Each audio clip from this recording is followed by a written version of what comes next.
5 అని చెప్పింది. ఇక్కడ నేను 2 రకాలుగా చెప్తాను ఈ లెక్క. ఒకసారి చూడండి. ఇప్పుడు చూడండి, మనకి ఇక్కడ ఎక్స్ వాల్యూ కావాలి. ఈ -2 మనకి ఇక్కడ అక్కర్లేదు కాబట్టి దీన్ని పంపించేయాలి.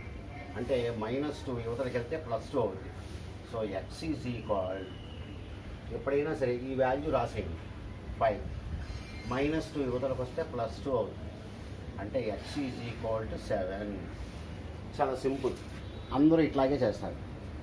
అలా కాకుండా ఎలా చేయొచ్చు, ఎక్స్ -2 ఈజ్ ఈక్వల్ టు 5. ఇక్కడ చూడండి, ఇక్కడ మనకి -2 ఉంది. దీన్ని క్యాన్సిల్ చేయాలంటే మనం ఇక్కడ +2 పెట్టామనుకోండి, +2 -2 క్యాన్సిల్ అయిపోతుంది. ఇక్కడ +2 పెడితే మీరు ఇక్కడ కూడా +2 పెట్టాలి. చూడండి, so X -2 +2 is equal to 5 +2.